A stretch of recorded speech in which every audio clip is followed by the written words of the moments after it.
like in the Second World War, there was a story told that some guy was in the jungles of Burma or Malaysia, and he saw a guy fixing a jeep, and he showed how the English language works.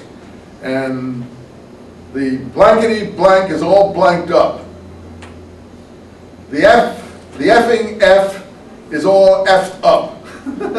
That you can use the word as a noun, an adjective, and a verb all together. It doesn't matter, and so on. Here is the same thing. Taraf, taraf. Taraf means a wild beast. Taraf means what a wild beast does, ripping up a carcass. And he has, unless the wolf devours. Well, that's somewhat of what's being said. Anyway, so they do this, they throw him into a pit, and they come weeping to their father, and they tell him that a wolf devoured him, and so on and so forth. And they had the false blood on his shirt. And there's the many.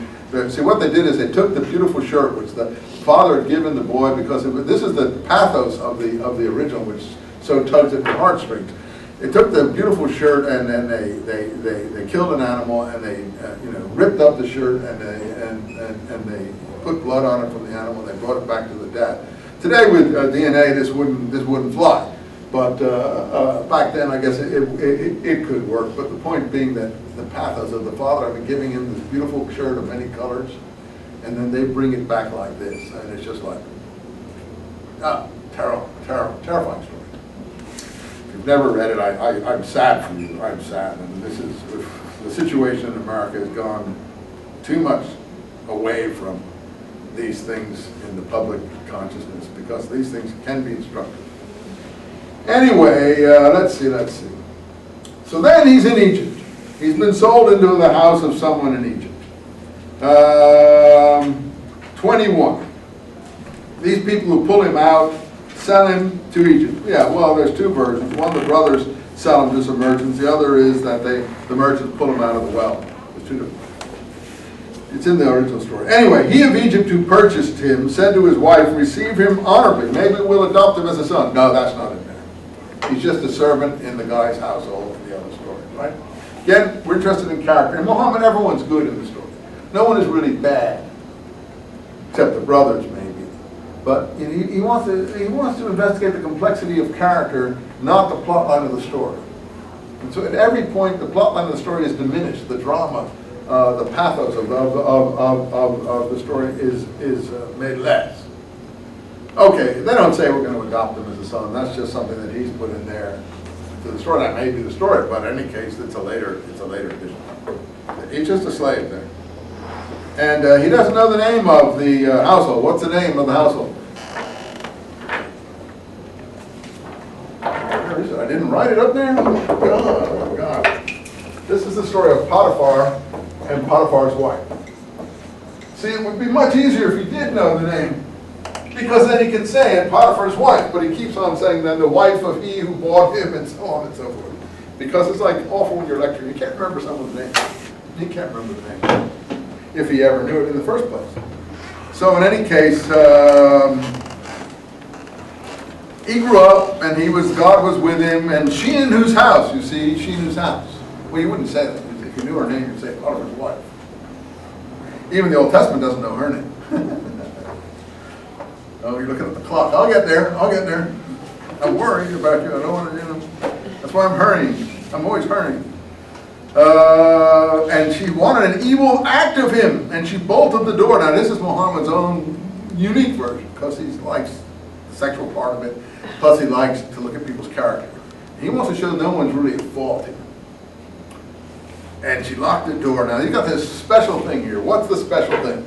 Oh, as it turns out, since Joseph isn't going to sleep with this woman, because Joseph is too perfect, he's not going to go get into this. I don't know what you guys would do, or you women, or whatever. He said, he runs out, and of course in the Old Testament story, she grabs his cloak. And then what she says is that, he took off his cloak in order to try to grab me, is what she tells the other people in the Old Testament story. And then the husband comes home and he believes her and so on. Then Joseph goes off to prison so he can meet the representatives of Pharaoh so that he can save his people. Okay. For Muhammad, he's got an interesting bystander here who's a real clever guy. He says, look at the garment. This is not in the Old Testament story. Look at the garment. If it's ripped from the front, then he is at fault. In other words, he came in like this and he went, bruh. So he's at fault. But if it's ripped from the back, like that, she's at fault. Oh, clever, clever, clever.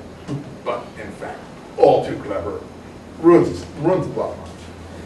Because we know who's at fault, and we know what's going on, and we know that the woman wants to cover it up, and so on and so forth.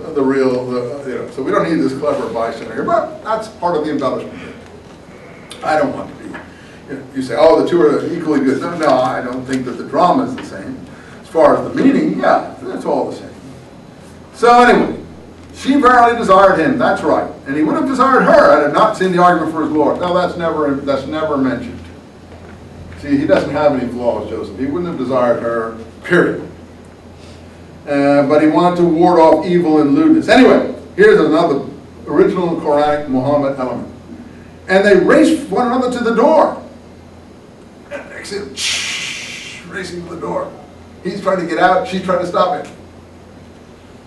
And she tore his shirt from behind. And there outside was the Lord and Master at the door. No, Potiphar wasn't even there. She told him after he came home what happened. Now the plot is going to slow down and kind of stop. She said, what is the reward? Who wishes the folk a painful doom, save prison?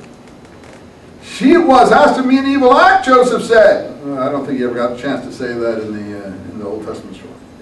And then someone of her own folk came forward and said, there it is. If his shirt is torn from the front, she speaketh the truth. If his shirt is torn from the back, he is of the liars. There's that clever little addition. Which is quite unforgettable. Anyway, so when he saw the shirt torn from behind, he said, lo, you women, this is your guile. So the husband finds out the truth here. No, not in the real Joseph story. Because in the real Joseph story, he can't find out the truth. Because Joseph's got to get to prison. That's the whole point of the story. But the story stops here. Because Muhammad is so interested in the character of the husband, the character of the woman, the character of Joseph, the character of the bystanders, that the plot collapses, if you want. The plot of the Old Testament plot, anyway, not the Quranic plot. And then he just chastises the wife. Oh, you're a bad wife. Oh, Joseph, stop all this. Turn away from sin. And what happens next is totally original in the Quran. And the women of the city started gossiping, saying,